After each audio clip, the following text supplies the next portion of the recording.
Well, now we continue our series of interviews called 50 in 50, where each day right here on your Market Day Report, we're going to introduce you to another state and its Farm Bureau president. Well, today we're going to focus on Maryland. Agriculture is Maryland's largest commercial industry.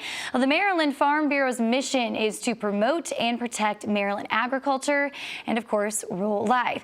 Well, Chuck Fry, president of the Maryland Farm Bureau, joins us today by phone. Good morning, Mr. Fry. Thanks for having us here today. Good morning, but it's already afternoon out here. Yeah, that's right. I guess I'll speed things up. Happy afternoon and good morning. All right, well, Maryland is known for its, of course, diverse agriculture. So tell us a little bit about some of the crops that are produced there. Well, we're diverse in agriculture because the climate and topography in Maryland is very diverse. Maryland farmers grow what does best in this climate.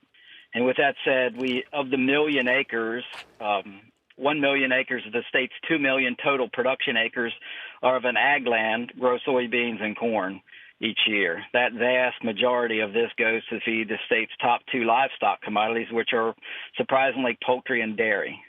Maryland is said to be America in miniature, and we have the rolling hills and flatland from the Ocean City to the vast mountains of Allegheny and Garrett counties. We produce a little bit of everything except cotton and cranberries, but, who knows? We might be able to get on that soon. Our top economic drivers are poultry and horticulture.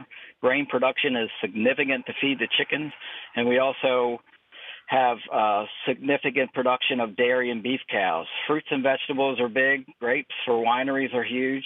Smaller farmers are becoming more prevalent in our urban corridor, providing farm-to-table operations. Agritourism is in big demand, including organic vegetables, home delivery of milk, meats cut to order, and oysters grown in oyster farms on our illustrious Chesapeake Bay. All right. Busy business there in Maryland. Okay, so let's talk about, how do your top 5 agricultural products rank in comparison? We're looking at other states. Surprisingly, agriculture production and food-related industries are still the #1 economic industry in the state of Maryland. It's kind of hard to believe, but true. Still, we do not produce enough of any one product to outrank any other states. It's always been said that Iowa and Illinois will spill more corn than Maryland grows. So we're a small state, but we're mighty. All right. So let's kind of talk, what's the Maryland Farm Bureau doing to kind of help the next generation of our farmers and ranchers out there? Well, that's always a challenge. Our Young Farmer Program is one of our top committees at Maryland Farm Bureau, and we're working very hard to keep that the #1 committee. It works to bring younger farmers into the organization to help shape local, state, federal policy for the future. We also have we are a founding member of the LEAD program, which is where we get young people involved in agriculture, and it's a 2-year intensive leadership development program for farmers and agribusiness people. Or agribusiness employees.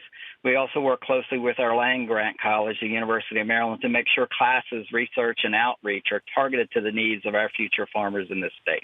All right, so let's kind of talk about some problem-solving resources that are available in the state to kind of help with our farmers and ranchers as well.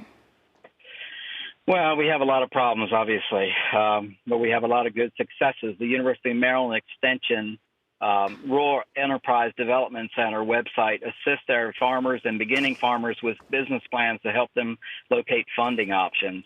And I personally used this when we started our creamery business at our dairy farm. It was a big help, minor amounts of funding, but great for helping us grow a business plan and getting our farm off to the next level. All right, real quick. Oh, go ahead, I'm sorry. University of Maryland also has an agriculture law education initiative, which was created to assist farmers in ag law-related questions and to help locate lawyers with an ag land use experience. And that's primarily because we're living right here at the head of the snake of the bay, and we get a lot of environmental regs that are imposed on us. We spend all of our resources and time seemingly fighting environmental issues. All right, real quick here before we wrap things up, I do want to ask you, while we have you here today, the current American Farm Bureau Federation President, Bob Stallman. We know he'll be stepping down next year. So what do you want to see in the next president? No, I have a list. I want to make sure the AFBF president continues to understand the challenges of small farm bureaus like ours, Northeast Mid-Atlantic area. We're small, and our limited staff resources that we have to be able to pull off some of the challenges, as I mentioned, environmental issues. That live in our urban centers. Bob Stolman's been an excellent leader for our federation, and it's my desire the next AFDF president continue Bob's strong leadership on policy issues as he or she continues to develop the service of member philosophies that's so important to Farm Bureau. All right, wonderful. Chuck Fry, thanks for joining us here today. We appreciate it. All right, thank you so very much.